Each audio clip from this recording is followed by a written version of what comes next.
মেরে ফেললো গো, মেরে ফেললো, কেউ আমাকে বাঁচা। পকিপুর নামে একটি ছোট্ট গ্রামে মিনু ও তার মা থাকতো। মিনুর বাবা বহু বছর আগে একটি বিরল রোগে আক্রান্ত হয়ে মারা যান। এরপর থেকে শেফা শিয়ালিনী তার মেয়েকে নিয়ে কোনোভাবেই তাদের সংসার চালাতো। হ্যাঁ রে মিনু, আমি আজকে তোর সাথে খেলা করতে পারবো না। আমাদের লেবু বাগানে অনেক লেবু হয়েছে। আজকে আমার মা লেবু বাগান থেকে লেবু পারবে। তুই কি আমার সাথে আমাদের লেবু বাগানে যাবি?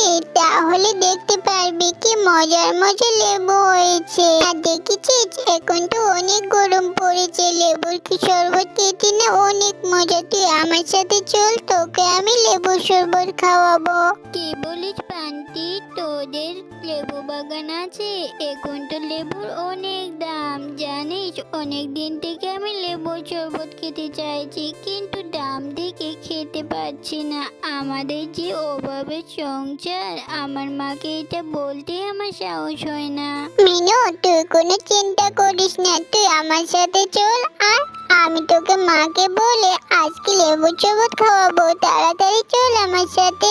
এরপর বান্টি মিনুকে নিয়ে যায় বান্টিদের লেবু বাগানে লেবু শরবত খাওয়াবে বলে। মিনু সেখানে গিয়ে দেখে বাঘিনী অনেক লেবু পেরেছে।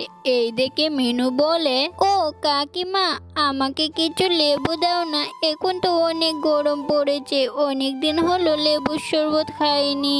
কোথা থেকে যে আসে এইসব ছোট লোকের বাচ্চারা? তুই কি জানিস এখন লেবুর দাম কত? তোর মাকে বলতে পারিসনি তোকে লেবু কিনে খাওয়াতে?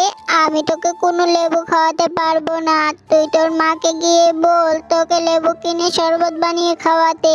আর তোর মাকে বলে কি হবে? তোর মা তো অন্যের বাসাতে কাজ করে খায়। ফকিরনি ভিখারানি কোথাকার, তোদেরকে দেখলেই আমার গা জ্বলে। কোত্থেকে যে আসে এইসব আবর্জনা? যা তো এখান থেকে, যা বলছি, যা আমার চোখের সামনে থেকে দূর হয়ে যা। মা, আমি তো আমার সাথে মিনুকে নিয়ে এসেছি ওকে লেবু শরবত খাওয়ানোর জন্য। ও অনেকদিন হয়েছে লেবু শরবত খায়নি। মা, ওকে একটা লেবু দাও না মা, একটা লেবু দিলে কি হবে মা? কিরে বান্টি, তোর সাহস তো কম হয়নি।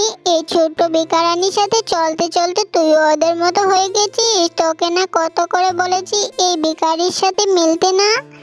আর এই যে ছোট লোকের বাচ্চা, যদি লেবু খেতে চাস তাহলে তোর মায়ের কাছ থেকে টাকা নিয়ে আয়। যদি তোকে কোনোদিনও আমার লেবু বাগানে দেখেছি, তোকে তোমার মারবো না, ছাড়বো না কোনোদিন। আর তুই আমার বান্টির সাথে কখনো মিলবি না। হতচারী কোথাকার, যা যা যা। আর কখনো আমার বাগানের আশেপাশে ঘুরবি না, না হলে তোর ঠ্যাং ভেঙে দেবো একেবারে। মা, জানো বান্টিদের লেবু বাগানে না অনেক লেবু হয়েছে। ওখানে আমাকে বান্টি নিয়ে যায় লেবু শরবত খাওয়ানোর জন্য। আমি যখন বান্টির মায়ের কাছে একটা লেবু ফল চাই, তখন বাঘিনী কাকিমা আমাকে অনেক কথা শোনালো। আমরা নাকি ফকিরিনি ভিখারিনি, ওরা আমাকে তাড়িয়ে দিয়েছে মা। আর তোমার নামে অনেক খারাপ খারাপ কথা বলেছে। আর কি বলেছে জানো? আমি নাকি ওদের বাগানে গেলে উনি নাকি আমার ঠ্যাং ভেঙে দিবে। তুই কেন গিয়েছিলিস সোনা অন্যের বাড়িতে লেবু চাইতে? তুই তো জানিসই আমি অন্যের বাড়িতে কাজ করে দুটো টাকা রোজগার করে থাক মা, তুই আর কষ্ট পাস নে। আমি কিছু টাকা জমিয়ে তোকে লেবু কিনে শরবত বানিয়ে খাওয়াবো। তুই আর মন খারাপ করিস না সোনা। ঠিক আছে মা, আমি আর কখনো লেবু খেতে চাইবো না। আর আমি বান্টিদের বাগানেও যাব না। তবে তুমি দেখো, আমি ঠিক একদিন লেবু গাছ লাগাবো। কিরে মিনু, তুই আমার মায়ের কোথায় রাগ করেছিস? তো কষ্ট পাস না, আমি তোকে লেবু শরবত খাওয়াবো। যখন আমার মা বাড়িতে থাকবে না তখন আমি তোর জন্য লেবু নিয়ে আসবো। তুই আমার সাথে রাগ করিস না মিনু। বান্টি, তোর সাথে খেললে তো তোর মা তোকে মারবে বলেছে, এর জন্যই তো আমি তোর সাথে খেলতে আসি না। আচ্ছা, এইসব কথা বাদ দে। তুই কি আমাকে একটা জিনিস এনে দিতে পারবি বান্টি? তুই কি আমাকে একটা লেবু চারা এনে দিতে পারবি রে বান্টি? ঠিক আছে মিনু, আমি এনে দিতে পারবো। আর মাও এখন বাড়িতে নেই, আমি এই যাবো আর এই আসবো। তুই এখানে একটু দাঁড়াস। তারপর বান্টি তাড়াতাড়ি করে চলে যায় লেবু গাছে চারা আনার জন্য। এই নে মিনু, লেবু গাছের চারা তুই তো বাড়িতে রোপণ করিস, তাহলে দেখবি অনেক লেবু হবে। এরপর মিনু লেবু চারাটি নিয়ে বাড়িতে চলে আসে। মা মা, এই দেখো, আমি বান্টির কাছ থেকে একটা লেবু গাছের চারা নিয়ে এসেছি। এখন এই চারাটি আমি বাড়িতে রোপণ করব, তারপর চারাটিতে অনেক লেবু ধরবে। মা, তুমি দেখে নিও। আরে আমার পাগলি মেয়ে, এই গাছ থেকে তো এখনই আর লেবু হবে না। এই গাছটি অনেক বড় হবে, অনেক দিন যাবে, তারপর না হয় লেবু ধরবে। আজ তুই লেবু চারাটি রোপণ কর। তারপর মিনু তার বাড়ির উঠানে একটি জায়গায় গাছটি রোপণ করলো। এরপর থেকে মিনু তার লেবু গাছটির অনেক সেবা যত্ন নিতে শুরু করে, যেন লেবু গাছটি খুব তাড়াতাড়ি বড় হয়ে যায়। কয়েক মাস পর লেবু গাছটি অনেক বড় হয়ে যায়, আর সেই গাছে অনেক লেবু ধরে। কি মজা কি মজা, আমার লেবু ফুল গাছে অনেক লেবু হয়েছে। এখন থেকে আমি লেবু শরবত খেতে পারবো, যত ইচ্ছে তত।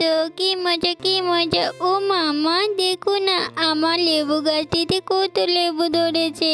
এখন থেকে আমি মজা করে লেবু শরবত খাবো। পাগলি মেয়ে আমার, হ্যাঁ তা তো খাবি, আগে চল কিছু লেবু পেরে নি। আর তখনই লেবু গাছটি হঠাৎ করে কথা বলে উঠে, মিনু, তুমি অনেক ভালো মেয়ে, তোমার জন্যই আমার গাছটি এত বড় হয়েছে আর এত পরিপুষ্ট হয়েছে। তুমি আমার গাছের অনেক সেবা যত্ন করেছো। তুমি এই গাছের লেবু যত ইচ্ছে তত খেতে পারবে। এই গাছের লেবু কখনোই ফুরাবে না। মা, দেখেছো, এই লেবু গাছটা জাদুর গাছ। এই লেবু গাছটা কোথাও বলছে, আর এই গাছের লেবু নাকি কখনো ফুরাবে না। এ মা, এ তো দেখছি অলৌকিক ব্যাপার, গাছও নাকি কথা বলে। আর যা হয়েছে ভালোই হয়েছে, তাহলে তো আমরা এই গাছের লেবু খেতেও পারবো, আবার বিক্রিও করতে পারবো। গাছের সাথে কথা বলা শেষ করে শেফা শিয়ালিনী গাছ থেকে কিছু লেবু পেড়ে বাজারে বিক্রি করতে নিয়ে গেল। লেবু লাগবে গো, লেবু তাজা তাজা তরতাজা গাছের লেবু। আরে এ কি, এ তো দেখছি সেই ভিখারিনী শেফালি। এই শেফালি এত লেবু কোত্থেকে পেলো? আমাকে তো বিষয়টা ঘাটিয়ে দেখতে হয়। আমাকে আজই ওর বাড়ি গিয়ে দেখতে হবে ও কোথা থেকে এত লেবু পেলো। যেই ভাবনা সেই কাজ, এই বলে বাঘিনী চুপি চুপি চলে যায় শেফা শিয়ালিনীর বাসায়। ও তাহলে এই ব্যাপার, ভিখারিনী তার বাড়িতে লেবু গাছ লাগিয়েছে। আমার সাথে তোরা পাল্লা দিবি? হতচারী, দাঁড়া, এক্ষুনি তোদের দেখাচ্ছি মজা। এক্ষুনি আমি তোদের লেবু গাছটা নষ্ট করে সব লেবু নিয়ে পালিয়ে যাব।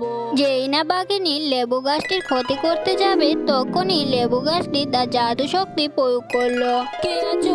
আমাকে বাঁচাও, এই গাছটি আমাকে মেরে ফেললো গো, মেরে ফেললো, কেউ আমাকে বাঁচাও। বাঘিনীর চিৎকার শুনে তখনই সেখানে মিনু চলে আসে। লেবু কন্যা, তুমি কাকিমাকে ছেড়ে দাও। কাকিমা যে আমার বন্ধুর মা হয়, আর আমার বন্ধু সেই চারাটি দিয়েছে বলে আমি তোমাকে বড় করতে পেরেছি।